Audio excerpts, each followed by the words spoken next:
S2 akan menjelaskan presentasi saya yang bertemakan data geografi.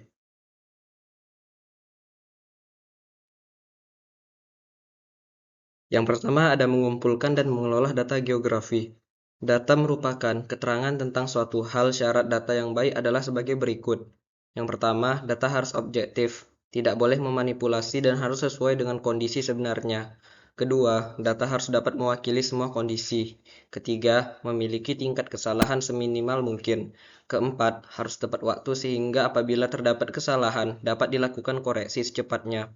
Dan kelima, data yang mengumpulkan harus berkaitan dengan rumusan masalah penelitian. Lanjut, selain itu berdasarkan sumber yang diperoleh, data penelitian dapat dibedakan menjadi dua, yaitu yang pertama ada data primer. Data primer adalah data yang diperoleh dari sumber asli atau pertama. Data ini dikumpulkan sendiri oleh peneliti. Data ini disebut juga asli yang bersifat baru. Contoh data primer adalah data yang diperoleh oleh seorang peneliti dengan mewawancarai penduduk tentang sikap mereka dalam menghadapi pandemi COVID-19. Jadi kita nih langsung mewawancarai orangnya gitu. Yang kedua nih ada data sekunder. Data sekunder adalah data yang diperoleh dari berbagai sumber, misalnya instansi, pemerintah, buku materi, laporan, dan perpustakaan. Contoh data sekunder adalah penggunaan foto citra satelit yang dikembangkan 8 untuk melihat pembangunan proyek pekerjaan jembatan di suatu daerah secara waktu nyata dan akurat.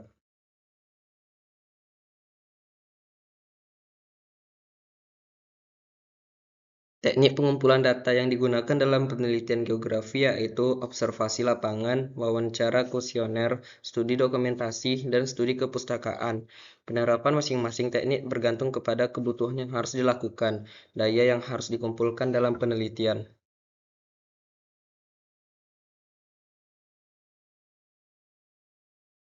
A. Survei lapangan. Survei lapangan merupakan teknik pengumpulan data yang utama dalam penelitian geografi. Pada dasarnya, pengetahuan geografi merupakan hasil pengumpulan data dan fakta di lapangan. Hal ini karena gejala dan masalah geografi terdapat di lapangan. Alat pengumpul data pada waktu observasi yaitu pedoman observasi, peta dasar, dan kamera. Dalam observasi data lapangan harus didokumentasikan melalui catatan-catatan.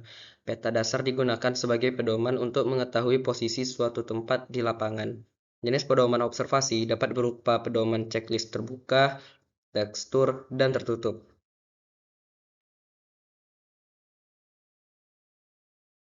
Yang B. Wawancara. Wawancara merupakan teknik pengumpulan data yang dilengkapi data yang tidak terungkap dalam teknik observasi. Wawancara menggunakan pedoman wawancara terbuka dan terstruktur. Dalam pelaksanaannya, orang yang melakukan wawancara dapat berhadapan langsung dengan orang yang diwawancara atau dapat melalui telepon.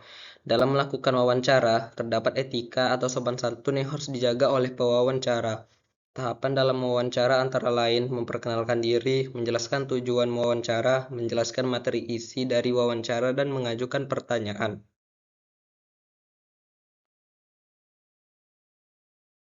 C. Studi dokumentasi. Untuk melengkapi data yang dibutuhkan dalam penelitian geografi, dapat menggunakan dokumen dari berbagai instansi, seperti data kependudukan dari BPS atau Badan Pusat Statistik, data jumlah tenaga kerja dari Dinas Perindustrian, data luas lahan pertanian dari Dinas Pertanian. D. Studi kepustakaan. Dalam penelitian geografi, harus menguasai teori, konsep, dan prinsip geografi yang diperoleh melalui studi kepustakaan atau studi literatur. Studi kepustakaan berupa pendapat para ahli yang mendukung atau memperkuat teori yang sedang diteliti. Kuesioner. Kuesioner atau yang biasa disebut daftar pertanyaan dilakukan apabila data dan informasi yang diperlukan membutuhkan jumlah yang sangat banyak, hingga akan lebih efektif. Teknik kuesioner berbeda dengan teknik wawancara, bahwa pengumpulan data tidak berhadapan langsung dengan responden. Pengumpulan data tidak menjelaskan secara langsung kepada responden dan pertanyaan hanya bisa ditujukan kepada responden yang bisa membaca dan menulis. Oleh karena itu, petunjuk pengisian kuesioner harus jelas. Dalam penelitian, terdapat 3 kuesioner, yaitu kuesioner tertutup, kuesioner terbuka, dan kuesioner gabungan. 1. Kuesioner terbuka.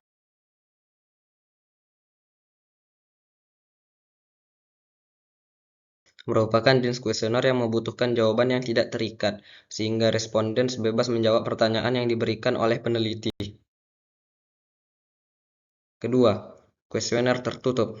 Kuesioner tertutup merupakan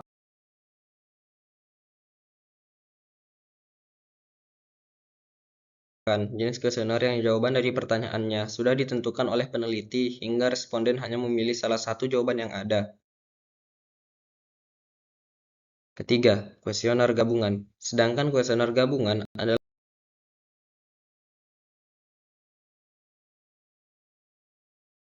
kuesioner yang terdiri dari pertanyaan yang jawabannya telah disediakan dan pertanyaan yang membutuhkan jawaban bebas dari responden. Metode penelitian geografi. Metode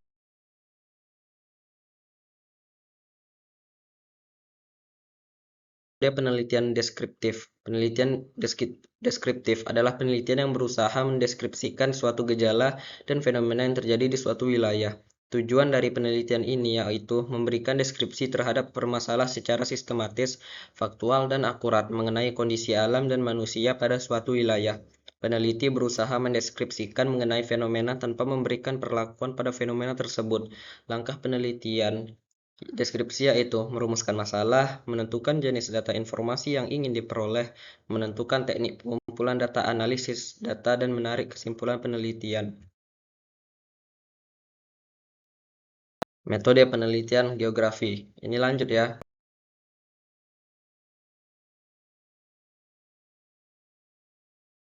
Yang B, metode studi kasus. Penelitian studi kasus dilakukan secara intensif pada kondisi alam atau manusia pada suatu wilayah yang mengalami kasus secara spesifik.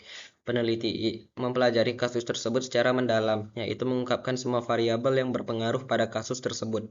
Fokus utama studi kasus yaitu mengkaji pengaruh manusia terhadap lingkungannya pada suatu wilayah tertentu yang berbeda dengan wilayah lainnya. C. Metode survei. Peneliti survei dilakukan untuk memperoleh fakta suatu fenomena atau gejala di lapangan. Tujuan utamanya yaitu mengumpulkan informasi mengenai variabel dan populasi penelitian, baik populasi wilayah maupun populasi penduduk. Hasil penelitian survei digunakan untuk pemecah masalah dan perumusan pengambilan kebijakan yang berkaitan dengan perencanaan wilayah. Survei dengan cakupan seluruh populasi tersebut. Sedangkan survei dengan cakupan sebagian populasi dapat disampaikan ukur metode survei yaitu kuesioner penduduk.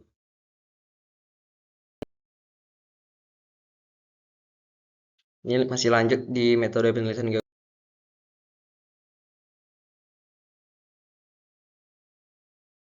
geografi yang D. Metode historis. Metode historis digunakan untuk mengkaji fenomena geografi berdasarkan urutan waktu atau kronologis.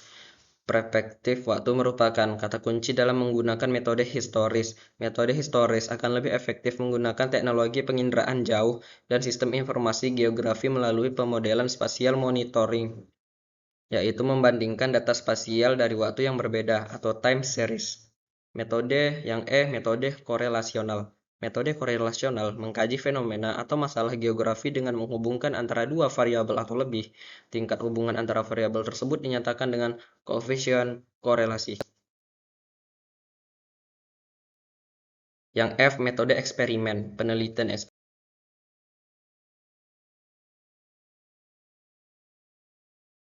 eksperimen dilakukan untuk mengetahui sebab akibat atas permasalahan geografi. Penelitian ini menggunakan pendekatan kuantitatif berupa data angka melalui analisis statik. Metode ini lebih menekankan perlakuan untuk melihat pengaruh atau perubahan variabel yang diberi perlakuan atau tindakan dengan variabel yang tidak diberi tindakan. Dalam metode eksperimen, penelitian harus melakukan kegiatan kontrol, perlakuan, treatment, dan observasi. Metode ini banyak digunakan dalam penelitian pendidikan geografi di kelas. Yang ketiga, menganalisis data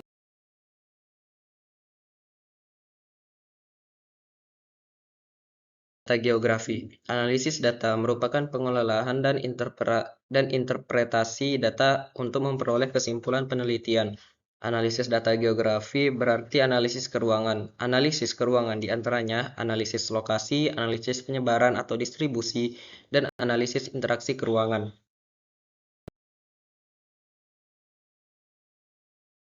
Dan menganalisis data geografi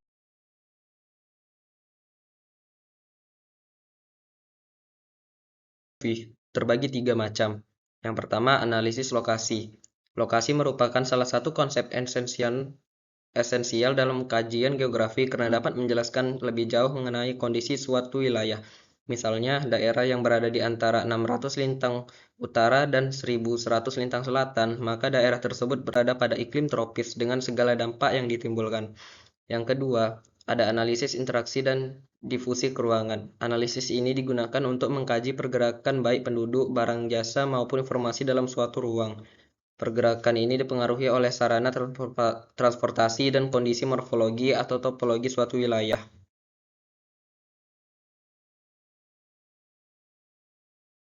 Yang ketiga, ada analisis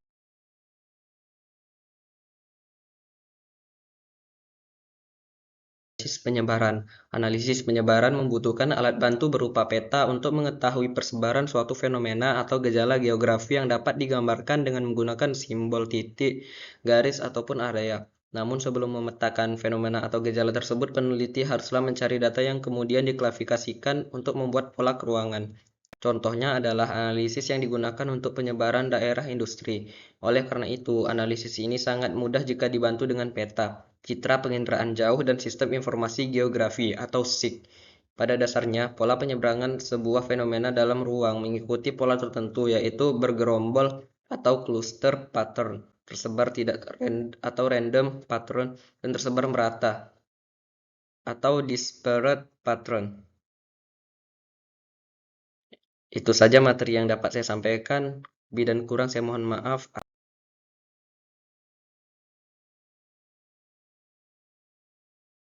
Assalamualaikum warahmatullahi wabarakatuh.